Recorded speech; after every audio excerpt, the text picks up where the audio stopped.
Hello दोस्तों, आज की इस वीडियो में हम देखने वाले हैं कि हम सिंगल फेज मोटर में कैपेसिटर का यूज क्यों करते हैं, या फिर इसी क्वेश्चन को दूसरे वर्ड में बोला जाए तो हमारा जो सिंगल फेज मोटर होता है वो सेल्फ स्टार्टिंग क्यों नहीं होता है। तो चलिए शुरू करते हैं। दोस्तों, आप सभी ने घरों में देखा होगा कि हम हमारे सीलिंग फैन या फिर टेबल फैन में हम कैपेसिटर का यूज़ करते हैं। तो वो क्यों करते हैं, चलिए इसी बारे में आज देखते हैं। दोस्तों, जब हम अपने सिंगल फेज के मोटर को फेज और न्यूट्रल की सप्लाई देते हैं तो वह अल्टरनेटिंग मैग्नेटिक फील्ड बनाती है। ये अल्टरनेटिंग मैग्नेटिक फील्ड क्या होती है? अल्टरनेटिंग मैग्नेटिक फील्ड का मतलब है कि जब हम किसी मोटर को फेज न्यूट्रल की सप्लाई दे रहे हैं तो वह अपने फर्स्ट साइकिल में पॉजिटिव और सेकेंड हाफ साइकिल में नेगेटिव हो रहा है, जिसकी वजह से इसमें टॉर्क नहीं डेवलप हो पा रहा है। टॉर्क का मतलब है कि वह रोटेशन नहीं प्रोड्यूस कर पा रहा है, वह घूम नहीं पा रहा है। वहीं हम अगर थ्री फेज की बात करें, जब हम थ्री फेज मोटर को थ्री फेज सप्लाई RYB देते हैं तो वह रोटेटिंग मैग्नेटिक फील्ड बनाती है और किसी भी मोटर्स को घूमने के लिए रोटेटिंग मैग्नेटिक फील्ड का ही रिक्वायरमेंट होता है।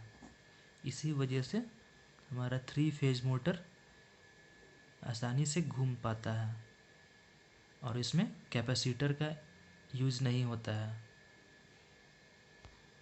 तो अब बात करते हैं अपने सिंगल फेज मोटर्स की। हमें अपने सिंगल फेज मोटर को रोटेशन में लाने के लिए एक्स्ट्रा कैपेसिटर कनेक्ट करने पड़ते हैं उसके ऑक्सिलरी वाइंडिंग में। अगर हम इसके कनेक्शन देखें तो कुछ इस प्रकार से हमारा सिंगल फेज मोटर्स की कनेक्शन होते हैं। ये हमारा मेन वाइंडिंग है, ये हमारा ऑक्सिलरी वाइंडिंग।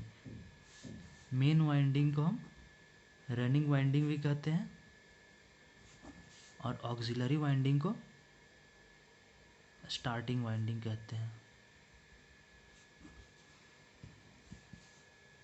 तो इसका कुछ इस प्रकार कनेक्शन होता है।